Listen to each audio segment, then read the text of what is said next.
ਵਾਹਿਗੁਰੂ ਜੀ ਕਾ ਖਾਲਸਾ ਵਾਹਿਗੁਰੂ ਜੀ ਕੀ ਫਤਿਹ। TV 84 ਦੇ ਸਾਰੇ ਦਰਸ਼ਕ ਜਿਹੜੇ ਸਾਡੇ ਨਾਲ ਅਮਰੀਕਾ ਦੇ ਵਿੱਚੋਂ RCN ਤੇ ਸਪੈਕਟਰਮ ਕੇਬਲ ਰਾਹੀਂ, ਕੈਨੇਡਾ ਦੇ ਵਿੱਚੋਂ ਬੈਲ ਕੇਬਲ ਨੈਟਵਰਕ ਰਾਹੀਂ ਤੇ ਵਰਲਡ ਵਾਈਡ ਗਲੋਬਲ CPN, ਜਾਦੂ, roku TV, ਸ਼ਾਵਾ TV, TV 84 ਦੀ ਵੈਬਸਾਈਟ ਤੋਂ ਆਨਲਾਈਨ ਸਟ੍ਰੀਮਿੰਗ ਜਾਂ ਫਿਰ ਫੇਸਬੁੱਕ ਰਾਹੀਂ ਸਾਡੇ ਨਾਲ ਜੁੜੇ ਹੋਏ ਨੇ, ਉਹਨਾਂ ਸਾਰਿਆਂ ਦਾ ਮੈਂ ਅਮਰਵੀਰ ਸਿੰਘ ਅੱਜ ਦੇ ਪ੍ਰੋਗਰਾਮ ਵਿੱਚ ਤਹਿ ਦਿਲੋਂ ਸਵਾਗਤ ਕਰਦਾ। ਵਿਊਅਰਸ, ਜਿਵੇਂ ਕਿ ਅਸੀਂ ਪਿਛਲੇ ਦਿਨਾਂ ਦੇ ਵਿੱਚ ਵਿਚਾਰ ਚਰਚਾ ਕੀਤੀ ਹੈ, ਇਹ ਕੁਝ ਫੈਕਟਸ ਨੇ ਜੋ ਮੀਡੀਆ ਦੇ ਵਿੱਚ ਵੀ ਆਮ ਤੌਰ 'ਤੇ ਦੇਖੇ ਜਾ ਸਕਦੇ ਨੇ ਕਿ ਪਿਛਲੇ 7 ਮਹੀਨਿਆਂ ਦੇ ਵਿੱਚ ਪੰਜਾਬ ਸਰਕਾਰ ਵੱਲੋਂ, ਪੰਜਾਬ ਪੁਲਿਸ ਵੱਲੋਂ 47 ਸਿੱਖ ਨੌਜਵਾਨਾਂ ਨੂੰ ਗ੍ਰਿਫਤਾਰ ਕੀਤਾ ਗਿਆ ਟੈਰਰਿਜ਼ਮ ਦੇ ਅੱਤਵਾਦ ਦੇ ਨਾਂ ਹੇਠ। ਖਾਸ ਤੌਰ 'ਤੇ ਜਦੋਂ ਅਸੀਂ UK ਦੇ ਰੈਜ਼ੀਡੈਂਟ, ਉੱਥੋਂ ਦੇ ਨਾਗਰਿਕ ਜਗਤਾਰ ਸਿੰਘ ਜੱਗੀ, ਉਹਨਾਂ ਦੀ ਗੱਲ ਕਰਦੇ ਹਾਂ ਤਾਂ ਉਹਨਾਂ ਨੂੰ ਜੋ ਗ੍ਰਿਫਤਾਰ ਕੀਤਾ ਗਿਆ ਉਸ ਬਾਬਤ ਉਹ ਮੀਡੀਆ ਦੇ ਵਿੱਚ ਕਾਫੀ ਜ਼ਿਆਦਾ ਹਾਈਲਾਈਟ ਹੋਇਆ ਕੇਸ, ਤੇ ਇਸ ਨੂੰ ਦੇਖਦਿਆਂ ਹੋਇਆਂ ਦੁਨੀਆ ਭਰ ਦੇ ਵਿੱਚ ਸਿੱਖ ਜਗਤ ਦੇ ਵਿੱਚ ਇੱਕ ਮੁਹਿੰਮ ਅੱਜ ਦੀ ਡੇਟ ਦੇ ਵਿੱਚ ਬਣੀ ਹੋਈ ਹੈ। ਪਰ ਜਦੋਂ ਅਸੀਂ ਸਰਕਾਰੀ ਰਵੱਈਏ ਦੀ ਗੱਲ ਕਰਦੇ ਹਾਂ, ਖਾਸ ਤੌਰ 'ਤੇ ਸਿੱਖ ਨੌਜਵਾਨਾਂ ਦੇ ਪ੍ਰਤੀ, ਇਹਦਾ ਕਾਰਨ ਕੀ ਹੈ, ਇਹਦਾ ਪਿਛੋਕੜ ਕੀ ਹੈ? ਸਿੱਖ ਵਿਦਵਾਨਾਂ ਵੱਲੋਂ ਕਿਤੇ ਨਾ ਕਿਤੇ ਇਸ ਸਾਰੇ ਵਰਤਾਰੇ ਨੂੰ 80ਵਿਆਂ ਤੇ 90ਵਿਆਂ ਦੇ ਦਹਾਕੇ ਦੇ ਨਾਲ ਵੀ ਜੋੜ ਕੇ ਦੇਖਿਆ ਜਾ ਰਿਹਾ ਹੈ ਕਿ ਜੋ ਵਰਤਾਰਾ ਉਦੋਂ ਪੰਜਾਬ ਪੁਲਿਸ ਸਿੱਖ ਨੌਜਵਾਨਾਂ ਦੇ ਪ੍ਰਤੀ ਸੀ, ਅੱਜ ਵੀ ਤਕਰੀਬਨ ਉਹੀ ਵਰਤਾਰਾ ਦੇਖਣ ਨੂੰ ਮਿਲ ਰਿਹਾ ਹੈ। ਤੇ ਖਾਸ ਤੌਰ 'ਤੇ ਜਦੋਂ ਅਸੀਂ ਹਿੰਦੂਤਵਾਦੀ ਆਈਡੀਓਲੋਜੀ ਦੀ ਗੱਲ ਕਰਦੇ ਹਾਂ, ਓਵਰਆਲ ਉਹਦਾ ਕੀ ਵਰਤਾਰਾ ਹੈ, ਕਿਵੇਂ ਕਿ ਜਿਹੜੀ ਪੰਜਾਬ ਸਰਕਾਰ ਹੈ ਉਹ RSS ਤੇ BJP ਦੀ ਆਈਡੀਓਲੋਜੀ ਨੂੰ, ਇਸ ਵਿਚਾਰਧਾਰਾ ਨੂੰ, ਹਿੰਦੂਤਵਾਦੀ ਵਿਚਾਰਧਾਰਾ ਨੂੰ ਪੰਜਾਬ ਦੇ ਵਿੱਚ ਲਾਗੂ ਕਰ ਰਹੀ ਹੈ। ਇਹ ਇੱਕ ਵੱਡਾ ਸਵਾਲ ਹੈ। ਇਸੇ ਦੇ ਜਵਾਬ ਦੇ ਲਈ ਸਿੱਖ ਨੁਕਤਾ ਨਿਗਾਹ ਤੋਂ ਕੀ ਸਿੱਖ ਵਿਦਵਾਨ ਕੀ ਸੋਚਦੇ ਨੇ ਜਾਂ ਸਿੱਖ ਐਕਟਿਵਿਸਟ ਕੀ ਸੋਚਦੇ ਨੇ, ਇਸ ਬਾਬਤ ਅੱਜ ਅਸੀਂ ਗੱਲਬਾਤ ਕਰਾਂਗੇ। ਅੱਜ ਦੀ ਵਿਚਾਰ ਚਰਚਾ ਦੇ ਲਈ ਸਾਡੇ ਨਾਲ ਚੰਡੀਗੜ੍ਹ ਤੋਂ ਸਿੱਖ ਹਿਸਟੋਰੀਅਨ, ਇਤਿਹਾਸਕਾਰ ਤੇ Sikh scholar doctor Gurdarshan Singh Dhillon phone line ਤੇ ਜੁੜ ਚੁੱਕੇ ਨੇ। ਆਓ ਉਹਨਾਂ ਨਾਲ ਮਿਲ ਕੇ ਅੱਜ ਦੀ ਵਿਚਾਰ ਚਰਚਾ ਦੀ ਸ਼ੁਰੂਆਤ ਕਰਦੇ ਹਾਂ। ਹਾਂਜੀ ਡਾਕਟਰ ਢਿੱਲੋਂ, ਤੁਹਾਡਾ ਸਵਾਗਤ ਹੈ ਜੀ ਪ੍ਰੋਗਰਾਮ ਦੇ ਵਿੱਚ। ਵਾਹਿਗੁਰੂ ਜੀ ਕਾ ਖਾਲਸਾ ਵਾਹਿਗੁਰੂ ਜੀ ਕੀ ਫਤਿਹ। ਡਾਕਟਰ ਢਿੱਲੋਂ, ਜਿਵੇਂ ਇਹ ਜਿਹੜਾ ਵਰਤਾਰਾ ਅਸੀਂ ਪਿਛਲੇ ਸਾਰੇ ਸਮੇਂ ਦੇ ਵਿੱਚ ਦੇਖ ਰਹੇ ਹਾਂ, ਖਾਸ ਤੌਰ ਤੇ ਜਗਤਾਰ ਸਿੰਘ ਜੌਹਲ, ਜਿਨ੍ਹਾਂ ਨੂੰ ਜੱਗੀ ਕਰਕੇ ਵੀ ਜਾਣਿਆ ਜਾਂਦਾ, ਉਹਨਾਂ ਦਾ ਕੇਸ ਹਾਈਲਾਈਟ ਹੋਇਆ, ਇਹ ਸਾਰੇ ਵਰਤਾਰੇ ਨੂੰ, ਪੰਜਾਬ ਸਰਕਾਰ ਦੇ ਰਵੱਈਏ ਨੂੰ, ਪੰਜਾਬ ਪੁਲਿਸ ਦੇ ਰਵੱਈਏ ਨੂੰ ਤੁਸੀਂ ਕਿਵੇਂ ਦੇਖਦੇ ਹੋ?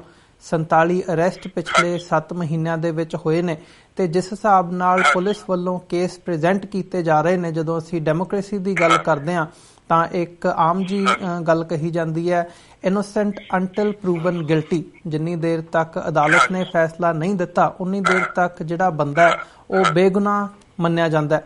ਪਰ ਜਿਸ ਹਿਸਾਬ ਨਾਲ ਸਰਕਾਰ, ਉਹ ਤੋਂ ਬਾਅਦ ਪੰਜਾਬ ਪੁਲਿਸ ਤੇ ਉਹ ਤੋਂ ਬਾਅਦ ਮੀਡੀਆ ਵੱਲੋਂ ਪ੍ਰਮੋਟ ਕੀਤਾ ਜਾ ਰਿਹਾ ਹੈ, ਇਹਨਾਂ ਚੀਜ਼ਾਂ ਨੂੰ ਪ੍ਰੋਪੇਗੇਟ ਕੀਤਾ ਜਾ ਰਿਹਾ ਹੈ, ਸਿੱਖਾਂ ਦਾ ਜੋ ਅਕਸ ਹੈ ਉਹਨੂੰ ਕਿਤੇ ਨਾ ਕਿਤੇ ਅੱਤਵਾਦ ਦੇ ਨਾਲ ਜੋੜ ਕੇ ਫਿਰ ਖਾਲਿਸਤਾਨ ਨੂੰ ਪਾਕਿਸਤਾਨ ਤੇ ISI ਦੇ ਖਾਤੇ ਵਿੱਚ ਜਿਹੜੀ ਪਾਉਣ ਦੀ ਗੱਲ ਹੈ ਉਹ ਸਿੱਧੀ ਦੇਖੀ ਜਾ ਸਕਦੀ ਹੈ। ਇਹ ਸਾਰੇ ਪਾਰਟ ਨੂੰ ਤੁਸੀਂ ਸਿੱਖ ਨੁਕਤਾ ਨਿਗਾਹ ਤੋਂ ਕਿਵੇਂ ਐਨਾਲਾਈਜ਼ ਕਰਦੇ ਹੋ? ਦੇਖੋ, ਮੈਂ ਪਹਿਲਾਂ ਵੀ ਲਿਖ ਵੀ ਚੁੱਕਿਆ, ਕਹਿ ਵੀ ਚੁੱਕਿਆ ਬਾਰ-ਬਾਰ ਵੀ ਸਿੱਖਾਂ ਦਾ ਕੋਈ ਲੀਡਰ ਹੈ ਹੀ ਨਹੀਂ, ਸਿੱਖਾਂ ਦੀ ਕੋਈ ਪਾਰਟੀ ਹੈ ਹੀ ਨਹੀਂ, ਸਿੱਖਾਂ ਦਾ ਕੋਈ ਰਹਿਨੁਮਾ ਹੀ ਨਹੀਂ, ਸਿੱਖਾਂ ਦੀ ਗੱਲ ਕਰਨ ਵਾਲਾ ਕੋਈ ਇੱਕ ਆਦਮੀ ਵੀ ਨਹੀਂ ਹੈ ਜਿਹੜਾ ਸਹੀ ਢੰਗ ਦੇ ਨਾਲ ਸਿੱਖਾਂ ਦੇ ਕੇਸ ਨੂੰ ਬਿਆਨ ਕਰ ਸਕੇ। ਕੋਈ ਵੀ ਆਦਮੀ ਦੁਨੀਆ ਦੇ ਕਿਸੇ ਖਿੱਤੇ ਦੇ ਵਿੱਚ ਵੀ ਜਿਹੜਾ ਸਿੱਖ ਕੋਈ ਸਿੱਖੀ ਦੀ ਗੱਲ ਕਰਦਾ, ਉਹਨੂੰ ਟੈਰਰਿਸਟ ਕਹਿ ਕੇ ਗਰਦਾਨਿਆ ਜਾਂਦਾ ਜੀ। ਅੱਜ ਅਮਰਿੰਦਰ ਸਿੰਘ ਬਾਰ-ਬਾਰ ਇਹ ਬਿਆਨ ਦੇ ਰਿਹਾ ਵੀ ਜਿਹੜੇ ਸਿੱਖ ਟੈਰਰਿਸਟ ਹੈਗੇ ਆ ਬਾਹਰ, ਉਹਨਾਂ ਨੂੰ ਬਾਹਰ ਇਟਲੀ ਤੋਂ ਸਪੋਰਟ ਆ, ਉਹਨਾਂ ਨੂੰ ਕੈਨੇਡਾ ਤੋਂ ਸਪੋਰਟ ਆ, ਉਹਨਾਂ ਨੂੰ UK ਤੋਂ ਸਪੋਰਟ ਆ ਜਾਂ ਹੋਰ ਮੁਲਕਾਂ ਚੋਂ ਸਪੋਰਟ ਆ, ਬਾਹਰਲਿਆਂ ਚੋਂ। ਮਤਲਬ ਉਸ ਦੇ ਨਾਲ ਉਸ ਦਾ ਅਸਰ ਕੀ ਹੁੰਦਾ ਕਿ ਬਾਹਰ ਬੈਠੇ ਹੋਏ ਸਿੱਖਾਂ ਦੇ ਉੱਤੇ ਵੀ ਇਸ ਕਿਸਮ ਦੇ ਦੂਸਰ ਲਾਏ ਜਾਂਦੇ ਆ ਜਿਨ੍ਹਾਂ ਲਈ ਉਹ 1% ਵੀ ਜ਼ਿੰਮੇਵਾਰ ਨਹੀਂ। ਜਿਸ ਤਰ੍ਹਾਂ ਸੱਜਣ ਇੱਥੇ ਜਿਹੜਾ ਡਿਫੈਂਸ ਮਿਨਿਸਟਰ ਕੈਨੇਡਾ ਦੇ ਹਿੰਦੁਸਤਾਨ ਦੇ ਵਿੱਚ ਆਏ, ਉਸ ਨੇ ਕਦੇ ਇਹ ਗੱਲ ਨਹੀਂ ਕਹੀ ਵੀ ਮੈਂ ਅਮਰਿੰਦਰ ਸਿੰਘ ਚੀਫ ਮਿਨਿਸਟਰ ਪੰਜਾਬ ਨੂੰ ਮਿਲਣ ਜਾ ਰਿਹਾ, ਪਰ ਇਸ ਬੰਦੇ ਨੇ 21 ਸਟੇਟਮੈਂਟਾਂ ਦਿੱਤੀਆਂ ਅਮਰਿੰਦਰ ਸਿੰਘ ਨੇ ਉਸ ਦੇ ਖਿਲਾਫ ਵੀ ਮੈਂ ਉਸ ਨੂੰ ਕਿਸੇ ਵੀ ਕੀਮਤ 'ਚ ਮਿਲਣਾ ਨਹੀਂ ਚਾਹੁੰਦਾ ਕਿਉਂਕਿ ਉਹ ਟੈਰਰਿਸਟਾਂ ਦਾ ਸਪੋਰਟਰ ਹੈ। ਜਦ ਕਿ ਉਸ ਦੀ ਉਮਰ ਜਦੋਂ ਬਲੂ ਸਟਾਰ ਅਟੈਕ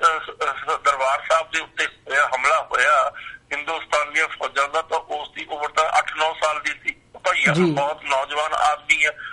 तो उस बंदे नूं बगैर किसी कसूर तो, बगैर किसी गल तो उसनूं कटहरे विच खड़ा किया जाता, और जिस तरीके नाल उसनूं हिंदुस्तान दे विच ह्यूमिलेट किया गया, इस करके कि केसाधारी सिख आ, इस करके कि मतलब उसने कोई किसी किस्म की कोई गल नहीं की, ना उसने खालिस्तान की कदे गल की है, ना उन्हें टैररिज्म की गल की है, ना किसी की उसने इस किस्म की सपोर्ट की है।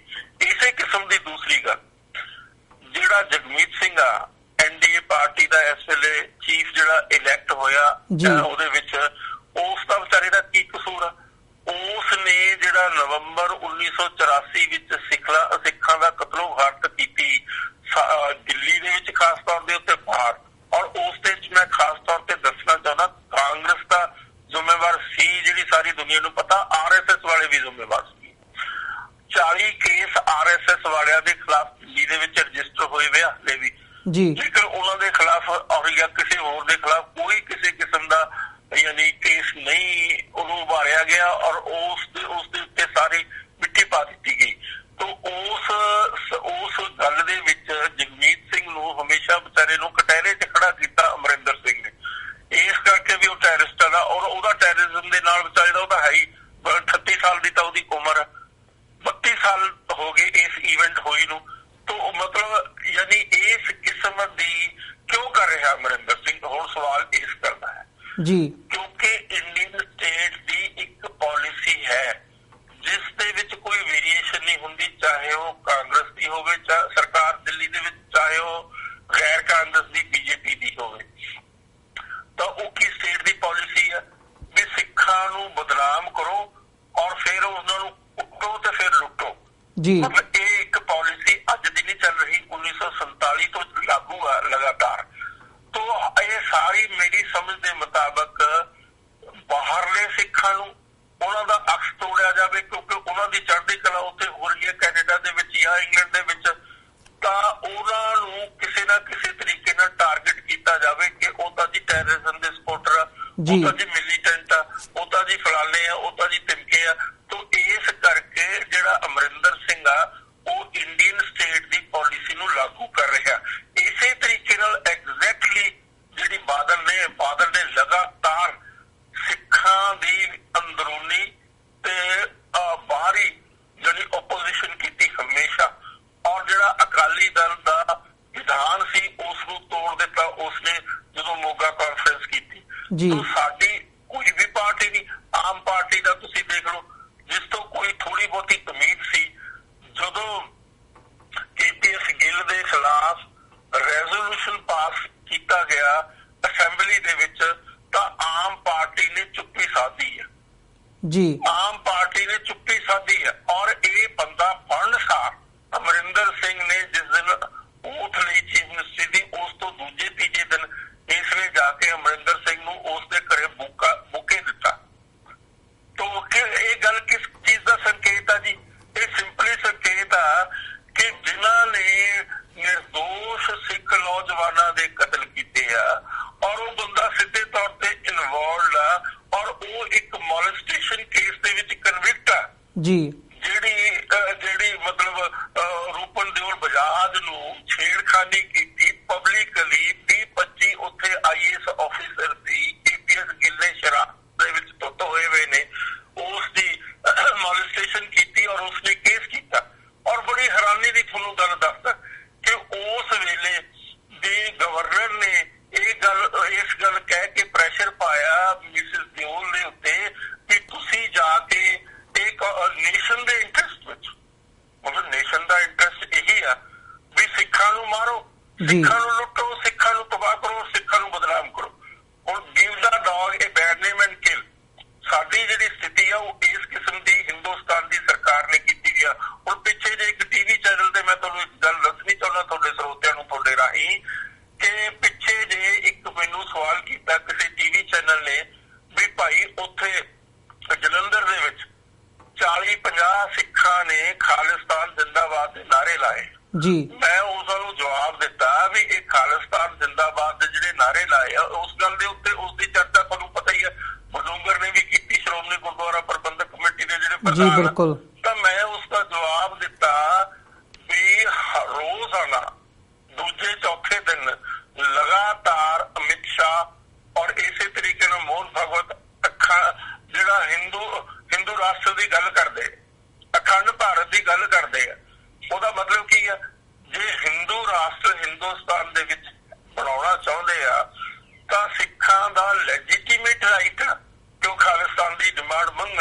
ਖਾਲਿਸਤਾਨ ਮੰਗਣ ਹਿੰਦੁਸਤਾਨ ਦੇ ਵਿੱਚ, ਤਾਂ ਉਹਨਾਂ ਨੂੰ ਤਾਂ ਰੋਕਿਆ ਨਹੀਂ ਜਾ ਰਿਹਾ, ਉਹਨਾਂ ਨੂੰ ਤਾਂ ਉਹ ਸ਼ਾਬਾਸ਼ੇ ਦਿੱਤੀ ਜਾ ਰਹੀ ਆ।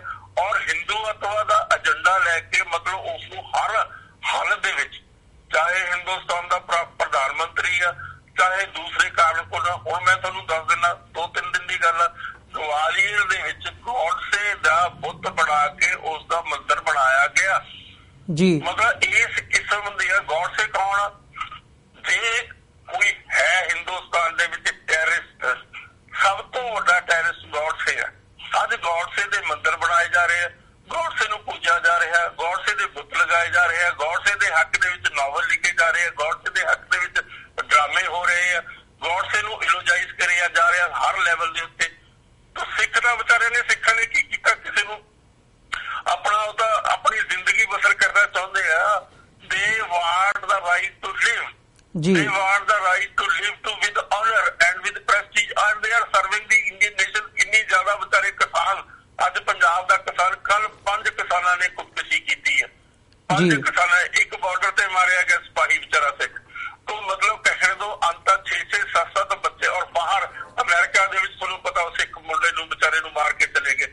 ਸਾਡਾ ਤਾਂ ਸਾਰੀ ਰੋਜ਼ਾਨਾ ਅਸੀਂ ਇਸ ਕਿਸਮ ਦੇ ਦੁਖਾਂਤ ਜਿਹਦੀ ਲੰਘ ਰਹੇ ਆ। ਸਿੱਖ ਜਿਹੜੇ ਥਿੰਕਿੰਗ ਸਿੱਖ ਹੈਗੇ ਆ, ਉਹਨਾਂ ਨੂੰ ਇਸ ਕਿਸਮ ਦਾ ਦੁਖਾਂਤ ਦੇਖਣਾ ਪੈਂਦਾ ਰੋਜ਼ਾਨਾ। ਔਰ ਫਿਰ ਸਾਡੇ ਬੰਦਿਆਂ ਨੂੰ ਬਗੈਰ ਕਿਸੇ ਇਲਜ਼ਾਮ ਤੋਂ ਬਦਨਾਮ ਕਰਕੇ ਵੀ ਇਹ ਤਾਂ ਕਿਲਰ ਹੈਗੇ ਆ ਜੀ, ਇਹ ਲੋਕਾਂ ਨੂੰ ਮਾਰਦੇ ਆ, ਉਹਨਾਂ ਨੂੰ ਅਰੈਸਟ ਕਰ ਲਿਆ ਜਾਂਦਾ। ਔਰ ਫਿਰ ਉਹਨਾਂ ਦੇ ਉੱਤੇ ਇਸ ਕਿਸਮ ਦੇ ਇਲਜ਼ਾਮ ਲਾ ਕੇ ਉਹਨਾਂ ਨੂੰ ਪਰੇਸ਼ਾਨ ਕੀਤਾ ਜਾਂਦਾ। ਉਹਨਾਂ ਨੂੰ ਨਹੀਂ, ਉਹਨਾਂ ਦੇ ਸਾਰੇ ਪਰਿਵਾਰਾਂ ਨੂੰ। ਹੁਣ ਆਹੀ ਤੁਸੀਂ ਜਗਤਾਰ ਸਿੰਘ ਦੀ ਗੱਲ ਕੀਤੀ, ਇਹ ਵਿਚਾਰਾ ਵਿਆਹ ਕਰਾਉਣ ਆਇਆ। ਕੰਵਰ ਸੰਧੂ ਨੇ, ਜਿਹੜਾ ਆਪ ਦਾ ਲੀਡਰ ਆ, ਪਹਿਲਾਂ ਤੁਹਾਨੂੰ ਪਤਾ ਹਿੰਦੁਸਤਾਨ ਟਾਈਮ ਦਾ ਇੱਥੇ ਸਬ ਐਡੀਟਰ ਵੀ ਰਿਹਾ, ਹੋਰ ਵੀ ਅਹੁਦਿਆਂ ਤੇ ਰਿਹਾ। ਔਰ ਉਸ ਦਾ 40, ਉਹਨੇ ਕਿਹਾ ਵੀ ਮੇਰਾ 40 ਸਾਲ ਦਾ ਜਰਨਲਿਜ਼ਮ ਦਾ ਪੰਜਾਬ ਦੇ ਵਿੱਚ ਐਕਸਪੀਰੀਅੰਸ ਹੈ, ਹਰ ਲੈਵਲ ਤੇ ਮੈਂ ਕੰਮ ਕੀਤਾ। ਕੋਈ ਵੀ ਬੰਦਾ ਆਪਣੀ ਸ਼ਾਦੀ ਕਰਾਉਣ ਆਇਆ, ਸ਼ਾਦੀ ਕਰਾਉਣ ਤੋਂ ਬਾਅਦ ਉਹ ਇਸ ਕਿਸਮ ਦੇ ਕੇਸਾਂ ਵਿੱਚ ਕਿਸ ਤਰ੍ਹਾਂ ਇਨਵੋਲਵ ਹੋ ਸਕਦਾ ਜੀ? ਇਹ ਗੱਲ ਵੈਸੇ ਹੀ ਆਪਣੇ ਰੀਜ਼ਨ ਨਾਲ, ਲੌਜਿਕ ਨਾਲ, ਜੇ ਡਿਸਪੈਸ਼ਨੇਟਲੀ, ਇੰਪਾਰਸ਼ਲੀ ਸੋਚੀਏ ਤਾਂ ਕਦੇ ਪੋਸੀਬਲ ਹੋ ਹੀ ਨਹੀਂ ਸਕਦੀ। ਤਾਂ ਉਸਨੇ ਵਿਚਾਰੇ ਨੇ ਬਿਆਨ ਦਿੱਤਾ, ਉਸ ਬਿਆਨ ਦੇ ਉੱਤੇ ਬਿਆਨ ਠੋਕ ਦਿੱਤਾ ਜਿਹੜੇ ਮਤਲਬ ਕਾਂਗਰਸ ਦੇ ਲੀਡਰ ਆ। ਤਾਂ ਸਾਨੂੰ ਤਾਂ ਕਿਸੇ ਕਿਸਮ ਦੀ ਕਿਸੇ ਪਾਸਿਓਂ ਕੋਈ ਰਾਹਤ ਦੀ ਉਮੀਦ ਹੀ ਨਹੀਂ ਹੈ ਇਹਨਾਂ ਤੋਂ।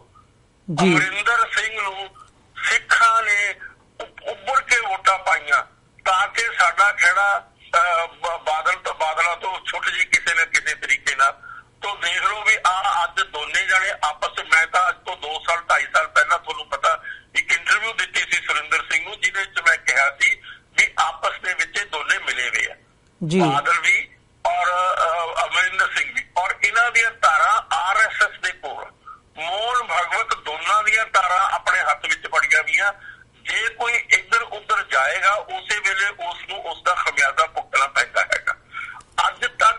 ਅੱਜ ਤੱਕ ਹੁਣ ਜੇ ਇਹਨੂੰ ਕੋਈ 40 MLA ਨੇ ਲਿਖ ਕੇ ਦਿੱਤਾ ਅਮਰਿੰਦਰ ਸਿੰਘ ਨੂੰ ਵੀ ਜਿਹੜੇ ਕੇਸ ਸਾਖਸ਼ਾਤ ਹੈਗੇ ਪ੍ਰਕਾਸ਼ ਸਿੰਘ ਬਾਦਲ ਦੇ ਖਿਲਾਫ, ਪ੍ਰਕਾਸ਼ ਸਿੰਘ ਬਾਦਲ ਦੇ ਲੜਕੇ ਦੇ ਖਿਲਾਫ, ਸੁਖਵੀਰ ਦੇ ਬ੍ਰਦਰ ਇਨ ਲਾ ਦੇ ਖਿਲਾਫ, ਪ੍ਰਕਾਸ਼ ਸਿੰਘ ਬਾਦਲ ਦੇ ਜਮਾਈ ਜਿਹੜਾ ਕੈਰੋ ਆਦੇਸ਼ ਪ੍ਰਤਾਪ, ਉਹਦੇ ਖਿਲਾਫ ਕੇਸ ਆ। ਕਿਉਂ ਨਹੀਂ ਤੂੰ ਉਹਨਾਂ ਨੂੰ ਕੇਸਾਂ ਨੂੰ ਪਰਸੂ ਕਰਦਾ? ਹੁਣ ਇਹ ਕਹਿੰਦਾ ਵੀ ਵੈਂਡੇਟਾ ਪੋਲਿਟਿਕਸ ਨਹੀਂ ਮੈਂ ਲੈਂਦਾ। ਜਦੋਂ ਇਲੈਕਸ਼ਨ ਤੋਂ ਪਹਿਲਾਂ ਚੀਕਾਂ ਮਾਰ ਕੇ ਇਹ ਗੱਲ ਕਹਿੰਦਾ ਸੀ ਮੈਂ ਉਹਨਾਂ ਨੂੰ 2 ਮਹੀਨਿਆਂ ਦੇ ਅੰਦਰ ਕਰ ਦੂੰਗਾ। ਅੱਜ ਸਾਰਾ ਹੀ ਨਜ਼ਲਾ, ਸਾਰਾ ਹੀ ਮਤਲਬ ਸਾਰਾ ਜ਼ੋਰ ਇਸ ਗੱਲ ਤੇ ਲੱਗਿਆ ਵੀ ਸਿੱਖ ਨੌਜਵਾਨਾਂ ਨੂੰ ਬਦਨਾਮ ਕਰ ਦੋ, ਔਰ ਸਿੱਖ ਨੌਜਵਾਨਾਂ ਨੂੰ ਟੈਰਰਿਜ਼ਮ ਦੇ ਨਾਲ ਆਇਡੈਂਟੀਫਾਈ ਕਰ ਦੋ, ਔਰ ਸਿੱਖਾਂ ਨੂੰ ਹਿੰਦੁਸਤਾਨ 'ਚ ਨਹੀਂ, ਸਿੱਖਾਂ ਨੂੰ ਬਾਹਰ ਵੀ ਬਦਨਾਮ ਕਰ ਦੋ, ਤਾਂ ਕਿ ਉਹ ਵਿਚਾਰੇ ਸਾਹ ਲੈਂਦੇ, ਰੋਟੀ ਰੋਜ਼ੀ ਕਮਾਉਂਦੇ ਰਹੇ ਨਹੀਂ ਨਾ, ਔਰ ਉਹਨਾਂ ਸਰਕਾਰਾਂ ਦੀਆਂ ਨਜ਼ਰਾਂ ਦੇ ਵਿੱਚ ਉਹ ਟੈਰਰਿਸਟ ਹੀ ਹੋਣ। ਤਾਂ ਇਸ ਕਿਸਮ ਦੀ ਘਟੀਆ ਤੇ ਘਿਨੌਣੀ ਜਿਹੜੀ ਪੋਲਿਟਿਕਸ ਆ, ਉਹ ਇੰਡੀਅਨ ਸਟੇਟ ਦੀ ਪੋਲਿਟਿਕਸ ਆ। ਔਰ ਉਸ ਸਟੇਟ ਦੀ ਪੋਲਿਟਿਕਸ ਨੂੰ ਜਿਹੜੇ ਪੰਜਾਬ ਦੇ ਚੀਫ ਮਿਨਿਸਟਰ ਲਗਾਤਾਰ ਲਾਗੂ ਕਰਦੇ ਆ ਰਹੇ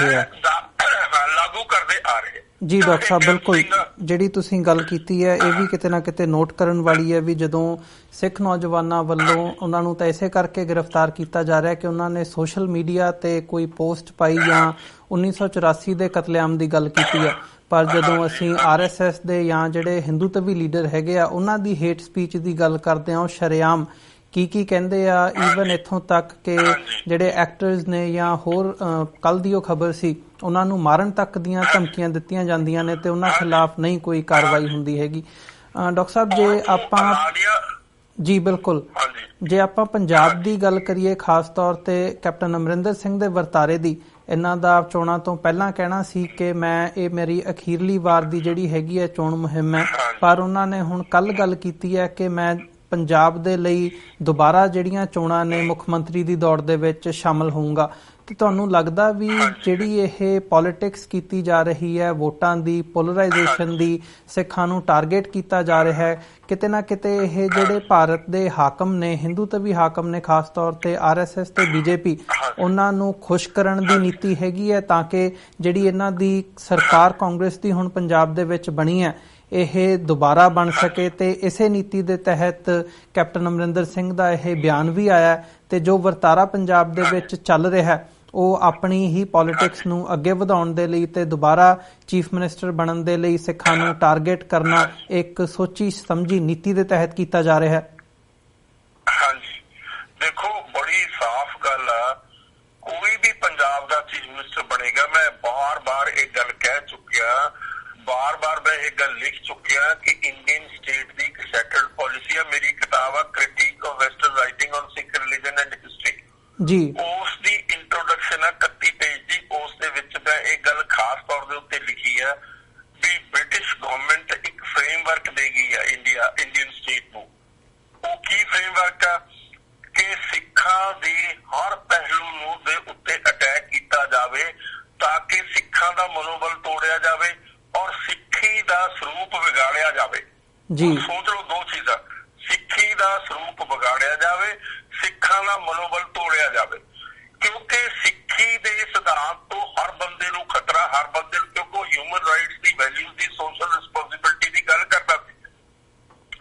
ਤੋਂ ਸਿੱਖਾਂ ਦੇ ਹਰ ਪਹਿਲੂ ਦੇ ਉੱਤੇ ਅਟੈਕ ਕੀਤਾ ਜਾਵੇ, ਚਾਹੇ ਸ਼੍ਰੀ ਗੁਰੂ ਗ੍ਰੰਥ ਸਾਹਿਬ ਆ, ਚਾਹੇ ਮਤਲਬ ਦੂਸਰੇ ਪਾਸੇ ਜਿਹੜੀ ਸਿੱਖ ਗੁਰੂ ਗ੍ਰੰਥ ਸਾਹਿਬ ਦੀ ਬੇਅਦਬੀ ਹੋਈ ਉਸ ਦੇ ਉੱਤੇ ਤਾਂ ਉਹ ਕੇਸ ਨੂੰ ਲਮਕਾਇਆ ਜਾ ਰਿਹਾ ਜੀ। ਤੋਂ ਇਸ ਕਿਸਮ ਦੀਆਂ ਸਾਰੀਆਂ ਗੱਲਾਂ ਜਿਹੜੀਆਂ ਹੈਗੀਆਂ, ਇਹ ਇੱਕ ਫਰੇਮਵਰਕ ਜਿਹੜਾ 1947 ਚ ਜਦੋਂ ਸੋ ਕਾਲਡ ਹਿੰਦੁਸਤਾਨ ਨੂੰ ਆਜ਼ਾਦੀ ਨਹੀਂ ਮਿਲੀ, ਟ੍ਰਾਂਸਫਰ ਆਫ ਪਾਵਰ ਹੋਈ ਆ, ਉਸ ਟ੍ਰਾਂਸਫਰ ਆਫ ਪਾਵਰ ਦੇ ਵਿੱਚ ਸਿੱਖਾਂ ਪ੍ਰਤੀ ਇੱਕ ਫਰੇਮਵਰਕ ਅੰਗਰੇਜ਼ ਦੇ ਗਏ ਆ ਇਹਨਾਂ ਨੂੰ, ਹਿੰਦੂਆਂ ਨੂੰ, ਔਰ ਉਹ ਫਰੇਮਵਰਕ ਨੂੰ ਲਾਗੂ ਕਰਨ ਵਾਲਾ ਰॉ ਜੀ।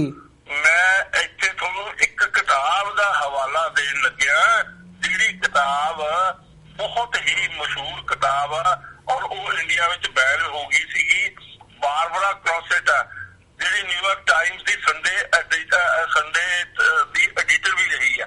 ਉਹਦੀ ਕਿਤਾਬ ਇੰਡੀਆ ਫੇਸਿੰਗ ਦੀ 21st ਸੈਂਚੁਰੀ, ਇਹ ਕਿਤਾਬ ਜ਼ਰੂਰ ਦੇਖ ਲਿਓ। ਇਸ ਦੇ ਵਿੱਚ ਸਿੱਧੇ ਤੌਰ ਤੇ ਲਿਖਿਆ ਹੋਇਆ ਵੀ ਜਿਹੜੀ ਇੰਡੀਅਨ ਸਟੇਟ ਆ ਉਹ ਆਪਣਾ ਪੋਲਿਸੀ ਪ੍ਰੋਗਰਾਮ, ਮੈਂ ਲਫ਼ਜ਼ ਯੂਜ਼ ਕਰ ਰਿਹਾ, ਪੋਲਿਸੀ ਪ੍ਰੋਗਰਾਮ ਰਾਹ ਦੇ ਰਾਹੀਂ ਚਾਲੂ ਕਰਦੀ ਆ, ਨਾ ਕਿ ਪਾਰਲੀਮੈਂਟ ਰਾਹੀਂ।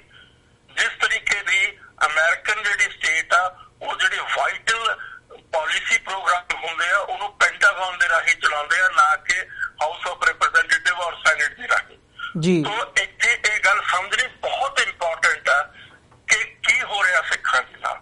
ਅੱਜ ਤੋਂ ਨਹੀਂ ਹੋ ਰਿਹਾ, 1947 ਚ ਹੋ ਰਿਹਾ, ਔਰ ਪਾਰਟੀਸ਼ਨ ਦੇ ਵਿੱਚ ਸਿੱਖਾਂ ਦੀ ਜੋ ਬਰਬਾਦੀ ਤੇ ਤਬਾਹੀ ਹੋਈ ਉਹ ਅੰਗਰੇਜ਼ਾਂ ਨੇ ਜਾਣ ਕੇ ਕਰਾਈ। ਤੋਂ ਅੱਜ ਵੀ ਉਹੀ ਚੀਜ਼ ਲਾਗੂ ਰਹੇਗੀ ਕਿਉਂਕਿ ਉਹ ਸਟੇਟ ਪਾਲਿਸੀ ਹੈ, ਉਸ ਦੇ ਵਿੱਚ ਵੇਰੀਏਸ਼ਨ ਹੋ ਨਹੀਂ ਸਕਦੀ। ਇਸੇ ਤਰੀਕੇ ਦੀ ਕਸ਼ਮੀਰ ਦੇ ਵਿੱਚ ਚਾਹੇ ਤਾਂ ਫਾਰੂਕ ਅਬਦੁੱਲਾ ਆ ਜਾਏ, ਚਾਹੇ PDP ਆ ਜਾਏ, ਕੋਈ ਆ ਜਾਏ, ਉਹੀ ਪਾਲਿਸੀ ਚੱਲੇਗੀ। ਜੋ ਸੈਂਟਰ ਚਲਾਉਣਾ ਚਾਹੁੰਦਾ ਉਹ ਤਾਂ ਨਾਮ ਮਾਤਰ ਚੀਫ ਮਿਨਿਸਟਰ ਹੈਗੀ ਉੱਤੇ ਦੇ। ਇਸੇ ਤਰੀਕੇ ਦੇ ਅਮਰਿੰਦਰ ਸਿੰਘ ਤੇ ਪ੍ਰਕਾਸ਼ ਸਿੰਘ ਬਾਦਲ ਦੇ ਵਿੱਚ ਕੋਈ ਅੰਤਰ ਨਹੀਂ, ਕੋਈ ਫਰਕ ਨਹੀਂ। ਉਹਨਾਂ ਦੇ ਸਿਰਫ ਬਾਹਰੀ ਸਰੂਪ ਬਦਲੇ ਹੋਏ ਆ, ਬਾਹਰੇ ਕੱਪੜੇ ਬਦਲੇ ਹੋਏ ਆ, ਬਾਹਰੋਂ ਪਹਿਰਾਵਾ ਬਦਲਿਆ ਹੋਇਆ, ਅੰਦਰੋਂ ਇੱਕੋ ਹੀ ਚੀਜ਼ ਆ, ਅੰਦਰੋਂ ਰੌਲਾ ਦੋਨਾਂ ਦੇ ਵਿੱਚ। ਰੌ ਬੋਲ ਰਿਹਾ, ਰੌ ਪਾਲਿਸੀ ਚਲਾ ਰਿਹਾ, ਰੌ ਤਸ਼ੱਦਦ ਕਰ ਰਿਹਾ, ਰੌ ਬਦਨਾਮ ਕਰ ਰਿਹਾ ਸਿੱਖਾਂ ਨੂੰ। ਇਹ ਉਹਨਾਂ ਦੀ ਪਾਲਿਸੀ ਆ ਇੰਡੀਅਨ ਸਟੇਟ ਦੀ। ਇਸ ਨੂੰ ਸਮਝਣਾ ਬਹੁਤ ਜ਼ਿਆਦਾ ਜ਼ਰੂਰੀ ਹੈ। ਮੈਂ ਚੀਕਾਂ ਮਾਰ ਕੇ ਸਿੱਖਾਂ ਨੂੰ ਇਹ ਗੱਲ ਸਮਝਾਉਣਾ ਵੀ ਕਿਸੇ ਨੂੰ ਤੁਸੀਂ ਓਨ ਨਾ ਕਰੋ। ਜਦੋਂ ਤੁਸੀਂ ਕਿਸੇ ਨੂੰ ਓਨ ਕਰੋਗੇ ਤੁਸੀਂ ਡਿਸਇਲੂਜਨ ਹੋਵੋਗੇ ਜੀ। ਤੋਂ ਇਸ ਮੈਂ 2 ਸਾਲ ਪਹਿਲਾਂ ਇੱਕ ਵੀਡੀਓ ਤੇ ਦਿੱਤੀ ਸੀ ਜਿਹੜੀ ਵਾਇਰਲ ਹੋ ਗਈ ਸੀ, ਲੱਖਾਂ ਦੇ ਵਿੱਚ ਲੋਕਾਂ ਨੇ ਸੁਣੀ ਹੈ, ਸ਼ਾਇਦ ਤੁਸੀਂ ਵੀ ਸੁਣੀ ਹੋਵੇ ਕਿ ਅਮਰਿੰਦਰ ਸਿੰਘ ਤੇ ਪ੍ਰਕਾਸ਼ ਸਿੰਘ ਬਾਦਲ ਆਪਸ ਦੇ ਵਿੱਚ ਮਿਲੇ ਹੋਏ ਆ ਔਰ ਉਹ ਅਮਰਿੰਦਰ ਸਿੰਘ ਦੇ ਖਿਲਾਫ 10 ਕੇਸ ਸੀ 10.5 ਸਾਲਾਂ ਦੇ ਵਿੱਚ ਚਲਾਨ ਨਹੀਂ ਪੇਸ਼ ਕੀਤਾ ਪ੍ਰਕਾਸ਼ ਸਿੰਘ ਬਾਦਲ ਨੇ ਜੀ ਚਲਾਨ ਨਹੀਂ ਪੇਸ਼ ਕੀਤਾ। तो ਅੱਜ ਵਿਕਰਮ ਮਜੀਠੀਆ ਦੇ ਖਿਲਾਫ ਸਬੂਤ ਆ, ਸਾਰੀਆਂ ਕੇਸ ਆ, ਸਾਰੀਆਂ ਗੱਲਾਂ, ਲੇਕਿਨ ਉਸਨੇ ਸਿੱਧੇ ਤੌਰ ਦੇ ਉੱਤੇ ਜਵਾਬ ਦੇ ਦਿੱਤਾ ਕਾਂਗਰਸ ਵਾਲਿਆਂ ਨੂੰ ਤੇ ਮੀਡੀਆ ਵਾਲਿਆਂ ਨੂੰ ਵੀ ਮੈਂ ਕੋਈ ਵੀ ਕੇਸ ਕਿਸੇ ਕਿਸਮ ਦਾ ਉਸਦੇ ਖਿਲਾਫ ਰਜਿਸਟਰ ਨਹੀਂ ਕਰਨਾ। तो ਇਹ ਸਾਰੀ ਚੀਜ਼ ਮਿਲੀ ਭੁਗਤ ਆ, ਟੋਟਲ ਮਿਲੀ ਭੁਗਤ ਆ ਇਹਨਾਂ ਦੀ। ਸਿੱਖਾਂ ਨੂੰ ਸਮਝ ਲੈਣਾ ਚਾਹੀਦਾ ਇੱਕੋ ਸਿੱਕੇ ਦੇ ਦੋ ਰੂਪ ਆ। तो ਇਸ ਕਰਕੇ ਇਹ ਸਾਰੀ ਜਿਹੜੀ ਚੀਜ਼ ਹੋ ਰਹੀ ਆ ਇਹ ਰੌ ਰਹੀ ਚੱਲ ਰਹੀ ਆ। तो ਇੰਡੀਅਨ ਸਟੇਟ ਨੇ ਕਦੇ ਵੀ ਕਿਸੇ ਕਿਸਮ ਦੀ ਰਾਹਤ ਸਿੱਖਾਂ ਨੂੰ ਹੀ ਨਹੀਂ ਦੇਣੀ। ਅੱਜ ਸਿੱਖਾਂ ਦਾ ਬਾਹਰਲੇ ਮੁਲਕਾਂ ਚੋਂ ਬਾਹਰ ਆ, ਉਸ ਬਾਹਰ ਨੂੰ ਤੋੜਨਾ ਚਾਹੁੰਦੇ ਆ। ਸਿੱਖਾਂ ਪ੍ਰਤੀ ਇਹਨਾਂ ਦੇ ਦਿਲਾਂ ਵਿੱਚ ਨਫ਼ਰਤ ਹੈ, ਪਿਆਰ ਹੋ ਹੀ ਨਹੀਂ ਸਕਦਾ। ਅੱਜ ਸਿੱਖ ਦੇਖੋ ਅਮਰੀਕਾ ਚ ਕਿਸ ਤਰੀਕੇ ਨਾਲ ਫਾਲਸ ਆਇਡੈਂਟੀਟੀ ਦੇ ਕੇਸਿਸ ਦੇ ਵਿੱਚ, ਮਿਸਟੇਕਨ ਆਇਡੈਂਟੀਟੀ ਦੇ ਕੇਸਿਸ ਦੇ ਵਿੱਚ ਉਹਨਾਂ ਦੇ ਕਤਲ ਹੋ ਰਹੇ ਆ। ਇੰਡੀਅਨ ਸਟੇਟ ਕੀ ਕਰ ਰਹੀ ਹੈ ਜੀ? ਚੁੱਪੀ ਸਾਦੀ ਵੀ ਹੈ। ਇਸ ਕਿਸਮ ਦੀ ਮਿੱਠੀ ਕੌੜੀ ਜੀ ਸਟੇਟਮੈਂਟ ਅਮਰਿੰਦਰ ਸਿੰਘ ਦੇ ਦਿੰਦਾ। ਇੱਕ ਪਾਸੇ ਸਿੱਖਾਂ ਨੂੰ ਕਹਿੰਦਾ ਉਹ ਟੈਰਰਿਸਟ ਹੈਗੇ ਆ, ਖਾਲਿਸਤਾਨ ਦੇ ਸਪੋਰਟਰ ਆ, ਸਭ ਕੁਝ ਬੋਲਦਾ, ਦੂਜੇ ਪਾਸੇ ਇੱਕ ਮਿੱਠੀ ਜੀ ਸਟੇਟਮੈਂਟ ਦੇ ਕੇ ਕੀ ਇਸ ਦੀ ਜ਼ਿੰਮੇਵਾਰੀ ਨਹੀਂ ਬਤੌਰ ਪੰਜਾਬ ਚੀਫ ਮਿਨਿਸਟਰ ਕੇ ਸਿੱਖਾਂ ਦੀ ਪ੍ਰੋਟੈਕਸ਼ਨ ਕਰੇ? ਕੀ ਪ੍ਰਕਾਸ਼ ਸਿੰਘ ਬਾਦਲ ਅੱਜ ਸੁੱਤਾ ਪਿਆ? ਉਹ ਕਿਸ ਕਿਸਮ ਦੇ ਸਲੰਬਰ ਦੇ ਵਿੱਚ, ਕਿਸ ਕਿਸਮ ਦੀ ਨੀਂਦ ਦੇ ਵਿੱਚ, ਕੁੰਭ ਕਰਨੀ ਨੀਂਦ ਦੇ ਵਿੱਚ ਸੁੱਤਾ ਪਿਆ? ਉਸ ਨੂੰ ਤਕਲੀਫ ਨਹੀਂ ਹੈ ਸਿੱਖਾਂ ਦੇ ਨਾਲ ਜੋ ਜ਼ੁਲਮ ਸਿਤਮ ਹੋ ਰਿਹਾ ਹੈ ਹਿੰਦੁਸਤਾਨ ਚ ਔਰ ਹਿੰਦੁਸਤਾਨ ਤੋਂ ਬਾਹਰ। तो ਉਸ ਤਰ੍ਹਾਂ ਤੁਸੀਂ ਅਕਾਲੀ ਦਲ ਦੇ ਪੈਟਰਨ ਹੋ, ਅਕਾਲੀ ਦਲ ਦੇ ਲੀਡਰ ਹੋ, ਅਕਾਲੀ ਦਲ ਤੁਹਾਨੂੰ ਇੰਨਾ ਅਕਾਲੀ ਦਲ ਦਾ ਨਾਂ ਲੈ ਕੇ ਤੁਸੀਂ ਸਾਰੇ ਪੰਜਾਬ ਨੂੰ ਕੰਗਾਲ ਕਰ ਦਿੱਤਾ ਔਰ ਲੁੱਟ ਕੇ ਤੁਸੀਂ ਸਭ ਤੋਂ ਅਮੀਰ ਬਣ ਗਏ ਜੀ। तो ਇਹੀ ਪਾਲਿਸੀ ਐਗਜ਼ੈਕਟਲੀ ਉਸकी ਇਹਨਾਂ ਨੂੰ ਕੁਝ ਨਹੀਂ ਕਹੇਗੀ। ਇੰਡੀਅਨ ਸਟੇਟ ਕਹਿੰਦੀ ਹੈ ਖਾ ਲਓ ਪੈਸਾ ਤਾਂ ਹਿੰਦੁਸਤਾਨ ਦਾ ਹਿੰਦੁਸਤਾਨ ਚ ਰਹਿਣਾ। ਨਹਿਰੂ ਦੀਆਂ ਕਈ ਸਟੇਟਮੈਂਟਾਂ ਹੈਗੀਆਂ ਜਦੋਂ ਕੈਰੋਂ ਦੇ ਉੱਤੇ ਇਲਜ਼ਾਮ ਲੱਗੇ ਸੀ, ਕੈਰੋਂ ਦੇ ਉੱਤੇ ਕਰਪਸ਼ਨ ਦੇ ਇਲਜ਼ਾਮ ਲੱਗੇ ਸੀ। ਤੁਹਾਡੀ ਉਮਰ ਛੋਟੀ ਹੈ, ਤੁਹਾਨੂੰ ਸ਼ਾਇਦ ਇਸ ਗੱਲ ਦਾ ਪਤਾ ਨਹੀਂ। ਜਦੋਂ ਸ਼ਿਕਾਇਤ ਹੋਈ ਪ੍ਰਾਈਮ ਮਿਨਿਸਟਰ ਦੇ ਕੋਲ, ਨਹਿਰੂ ਦੇ ਕੋਲ, तो उसने कहा कोई बात नहीं, हिंदुस्तान का पैसा हिंदुस्तान में रहता है, ये सिखों को लूटता है, सिखों को मारता है। कूटे सिखों ਨੂੰ ਕੁੱਟੋ, ਸਿੱਖਾਂ ਨੂੰ ਲੁੱਟੋ, ਇਹ ਪਾਲਿਸੀ 1947 ਤੋਂ ਚੱਲ ਰਹੀ ਹੈ। तो ਅੱਜ ਸਾਡੀ ਪ੍ਰੋਬਲਮ ਕੀ ਹੈ ਕਿ ਸਾਡਾ ਕੋਈ ਰਹਿਨੁਮਾ ਨਹੀਂ, ਸਾਡਾ ਕੋਈ ਲੀਡਰ ਨਹੀਂ, ਸਾਨੂੰ ਕੋਈ ਸਾਡੀ ਗੱਲ ਕਰਨ ਵਾਲਾ ਕੋਈ ਹੈ ਹੀ ਨਹੀਂ ਪੋਲੀਟੀਕਲ ਲੈਵਲ ਦੇ ਉੱਤੇ। ਜੇ ਕੋਈ ਹੋਵੇ ਕਿਸੇ ਦੀ ਇਹ ਜ਼ਰੂਰਤ ਹੋਵੇ ਜੀ। ਇਸ ਕਰਕੇ ਪ੍ਰੋਬਲਮ ਕੀ ਹੈ ਕਿ ਸਿੱਖ ਸਮਝਦਾ, ਸਿੱਖ ਇਮੋਸ਼ਨ ਦੇ ਨਾਲ ਬਹਿ ਜਾਂਦਾ ਇੱਕ ਪਾਸੇ। ਜਿੰਨੀ ਦੇਰ ਸਿੱਖ ਪੜ੍ਹਨਗੇ ਨਹੀਂ, ਜਿੰਨੀ ਦੇਰ ਸਿੱਖ ਡੈਪਥ ਚ ਨਹੀਂ ਜਾਣਗੇ, ਕਿਸੇ ਗੱਲ ਦੀ ਤਹਿ ਤੱਕ ਨਹੀਂ ਪਹੁੰਚਣਗੇ, ਉਹ ਸਮਝ ਨਹੀਂ ਸਕਣਗੇ ਵੀ ਸਾਡੇ ਨਾਲ ਕੀ ਹੋ ਰਿਹਾ। ਤਾਂ ਕਿਸੇ ਕਿਸਮ ਦੀ ਉਮੀਦ ਰੱਖਣੀ ਅਮਰਿੰਦਰ ਸਿੰਘ ਤੋਂ, ਪ੍ਰਕਾਸ਼ ਸਿੰਘ ਬਾਦਲ ਤੋਂ ਜਾਂ ਕਿਸੇ ਹੋਰ ਲੀਡਰ ਤੋਂ, ਆਮ ਵਾਲੇ ਤੋਂ ਜਾਂ ਕਿਸੇ ਹੋਰ ਤੋਂ ਖਾਸ ਤੋਂ, ਉਹ ਸਿੱਖਾਂ ਦਾ ਇੱਕ ਇਲੂਜ਼ਨ ਹੈ। ਉਹ ਵਿਚਾਰੇ ਕੀ ਕਰਦੇ, ਸਿੱਖ ਕਰਨ ਵੀ ਕੀ? ਕੋਈ ਪਾਰਟੀ ਜਿਹੜੀ ਸਿੱਖਾਂ ਦੀ ਰਹਿਨੁਮਾਈ ਕਰੇਗੀ ਉਸ ਨੂੰ ਇੰਡੀਅਨ ਸਟੇਟ ਉੱਠਣਾ ਹੀ ਨਹੀਂ ਦੇਗੀ ਜੀ। ਉਸ ਨੂੰ ਦੱਬ ਦੇਗੀ, ਉਸ ਨੂੰ ਖਤਮ ਕਰ ਦੇਗੀ, ਉਸ ਨੂੰ ਬਦਨਾਮ ਕਰ ਦੇਗੀ ਜੀ। ਡਾਕਟਰ ਸਾਹਿਬ ਬਿਲਕੁਲ ਜਿਵੇਂ ਤੁਸੀਂ ਗੱਲ ਕਰ ਰਹੇ ਹੋ, ਅਸੀਂ ਵੀ ਉਮੀਦ ਕਰਦੇ ਹਾਂ ਕਿ ਇਸ ਸ਼ੋਅ ਦੇ ਵਿੱਚ ਜਿਹੜੇ ਦਰਸ਼ਕ ਸਾਡੇ ਨਾਲ ਜੁੜੇ ਹੋਏ ਨੇ ਉਹ ਜ਼ਰੂਰ ਅੱਜ ਇਸ ਵਿਚਾਰ ਚਰਚਾ ਤੋਂ ਕੁਝ ਸਿੱਖ ਕੇ ਜਾਣ। ਤੇ ਇਸੇ ਦੇ ਨਾਲ ਤੁਹਾਡਾ ਵੀ ਬਹੁਤ ਬਹੁਤ ਧੰਨਵਾਦ ਕਰਦੇ ਹਾਂ ਕਿ ਤੁਸੀਂ ਆਪਣਾ ਸਮਾਂ ਕੱਢਿਆ ਤੇ ਸਾਡੇ ਨਾਲ ਵਿਚਾਰਾਂ ਦੀ ਸਾਂਝ ਪਾਈ ਹੈ। ਇੱਥੇ ਹੀ ਇਜਾਜ਼ਤ ਚਾਹਾਂਗੇ ਜੀ ਤੁਹਾਡੇ ਕੋਲੋਂ। ਵਾਹਿਗੁਰੂ ਜੀ ਕਾ ਖਾਲਸਾ, ਵਾਹਿਗੁਰੂ ਜੀ ਕੀ ਫਤਿਹ ਜੀ। ਵਿਊਅਰਸ, ਅੱਜ ਦੀ ਵਿਚਾਰ ਚਰਚਾ ਦੀ ਅਸੀਂ ਇੱਥੇ ਹੀ ਸਮਾਪਤੀ ਕਰਦੇ ਹਾਂ ਤੇ ਜਾਂਦੇ ਜਾਂਦੇ ਤੁਹਾਡੇ ਚਰਨਾਂ ਦੇ ਵਿੱਚ ਬੇਨਤੀ ਵੀ ਕਰਦੇ ਹਾਂ, TV84 ਨੂੰ ਅੱਗੇ ਵਧਾਉਣ ਦੇ ਲਈ, ਚੱਲਦਾ ਰੱਖਣ ਦੇ ਲਈ ਸਾਨੂੰ ਤੁਹਾਡੀ ਸਹਾਇਤਾ ਦੀ ਲੋੜ ਹੈ। ਸਾਨੂੰ ਡੋਨੇਟ ਕਰਨ ਦੇ ਲਈ ਤੁਸੀਂ ਸਾਡੀ ਵੈਬਸਾਈਟ www.tv84.tv ਤੇ ਜਾ ਕੇ ਸਾਨੂੰ ਡੋਨੇਟ ਕਰ ਸਕਦੇ ਹੋ ਤੇ ਮੰਥਲੀ ਡੋਨੇਸ਼ਨਸ ਦੇ ਲਈ ਪਲੈਜ ਕਰ ਸਕਦੇ ਹੋ। ਜੇ ਚੈੱਕ ਰਾਹੀਂ ਡੋਨੇਟ ਕਰਨਾ ਚਾਹੁੰਦੇ ਹੋ ਤਾਂ TV84 ਦੇ ਨਾਮ ਦਾ ਚੈੱਕ ਬਣਾ ਕੇ ਤੁਸੀਂ ਸਾਨੂੰ ਸਾਡੇ ਐਡਰੈਸ ਤੇ ਮੇਲ ਕਰ ਸਕਦੇ ਹੋ। 3601 37th Avenue, Long Island City, New York 11101। Website ਇੱਕ ਵਾਰ ਫਿਰ ਦੱਸ ਦਿਆਂ www.tv84.tv। ਇਸੇ ਦੇ ਨਾਲ ਵਿਊਅਰਸ ਅਸੀਂ ਅੱਜ ਦਾ ਪ੍ਰੋਗਰਾਮ ਇੱਥੇ ਹੀ ਸਮਾਪਤ ਕਰਦੇ ਹਾਂ। ਦੁਬਾਰਾ ਤੁਹਾਡੇ ਨਾਲ ਫਿਰ ਮੁਲਾਕਾਤ ਹੋਵੇਗੀ ਜੀ। ਤਦ ਤੱਕ ਲਈ ਇਜਾਜ਼ਤ ਦਿਓ। ਵਾਹਿਗੁਰੂ ਜੀ ਕਾ ਖਾਲਸਾ, ਵਾਹਿਗੁਰੂ ਜੀ ਕੀ ਫਤਿਹ।